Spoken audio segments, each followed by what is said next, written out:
بسم اللہ الرحمن الرحیم۔ زکام ایک ایسی بیماری ہے جو کہ جسم کے لیے نہایت ہی فائدہ مند ثابت ہوتی ہے، یعنی اس کو ہم آسان الفاظ میں کہہ سکتے ہیں یہ ایسی بیماری ہے کہ جو انسان کے لیے نہایت ہی نفع بخش اور مفید ثابت ہوتی ہے۔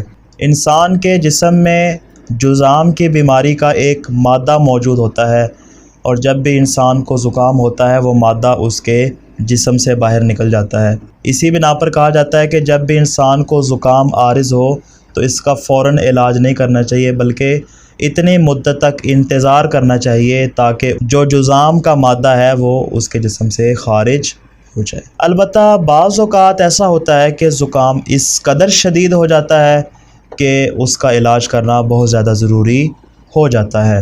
زمانہ قدیم کے طبیب کہا کرتے تھے کہ جب بھی انسان کو زکام عارض ہو تو زکام کو دور کرنے کے لیے اسے چاہیے کہ وہ کلونجی کو سونگھے۔ جو کلونجی ہے جو عام بازار سے بھی مل جاتی ہے، اس کلونجی کو لے کر اگر سونگھا جائے تو اس کے سونگھنے سے انشاءاللہ اس کا زکام دور ہو جائے گا۔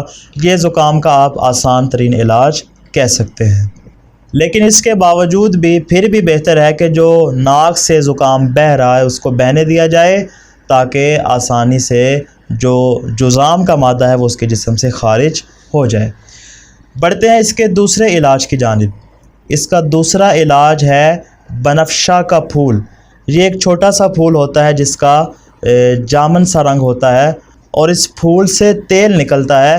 اس تیل کو کسی چھوٹے سے روئی کے ٹکڑے پر لگا کر اگر اس کو ناک کے نتھنے پر لگایا جائے، یعنی اندر والی سائیڈ پہ، تو انشاءاللہ اس کی وساطت سے انسان کا زکام دور ہو جائے گا۔ یہ ہے اس کا دوسرا علاج۔ اس کو دور کرنے کا تیسرا اور آسان ترین طریقہ جس میں آپ کو کسی دوا کی یا کسی ایسی چیز کی ضرورت نہیں پڑے گی، بلکہ ہر شخص اس کو اپنے گھر میں انجام دے سکتا ہے، نہایت ہی آسان طریقہ۔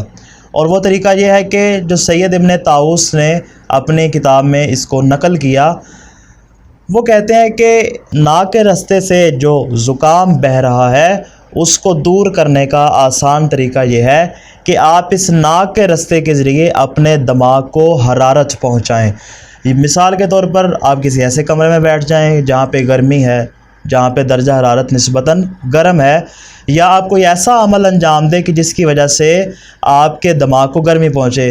آسان طریقہ وہ بیان فرماتے ہیں کہ آپ کوئی روئی لے لیں، اس کو آگ پر گرم کر لیں، گرم کرنے کے بعد آپ اس کو ناک پہ رکھیں۔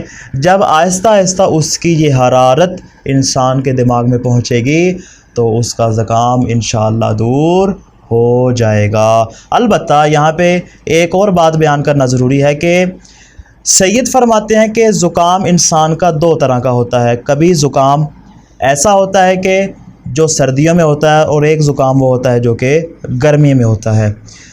البتہ دونوں کا علاج ایک دوسرے سے مختلف ہے۔ اگر زکام سردیوں میں ہو تو سید فرماتے ہیں کہ انسان کو گرم چیزیں سونگھنی چاہیے۔ مثال کے طور پر اسے کلونجی سونگھنی چاہیے، اسے زعفران سونگھنا چاہیے، یا پھر عود وغیرہ سونگھنی چاہیے۔ لیکن اگر یہی زکام انسان کو سردیوں کے موسم میں نہ ہو بلکہ گرمیوں کے موسم میں ہو تو اسے چاہیے کہ وہ ٹھنڈی چیزوں کا استعمال کرے، جیسے کافور، سندل اور گلاب وغیرہ، یعنی اس طرح کی چیزیں کہ جن کی تاثیر ٹھنڈی ہو، وہ چیزیں اس کو استعمال کرنی چاہیے۔ آخر میں ایک میں فرق بیان کر دوں نزلہ اور زکام میں۔ عام طور پہ ہمارے معاشرے میں دونوں کو ایک ہی اصطلاح کے طور پر استعمال کیا جاتا ہے، نزلہ اور زکام۔ میں دونوں کے درمیان میں ڈفرینس بیان کر دوں کہ انسان کا جو دماغ ہے اس سے جو اضافی رطوبتیں ہوتی ہیں وہ خارج ہوتی ہیں۔ اب وہ جو خارج ہوتی ہیں ان کے دو رستے ہیں۔ بعض اوقات ایسا ہوتا ہے کہ وہ رطوبت دماغ سے خارج ہو کر انسان کے ناک کے رستے سے باہر نکلتی ہے، تو جو رطوبت ناک کے رستے سے باہر نکلے اس کو زکام کہا جاتا ہے۔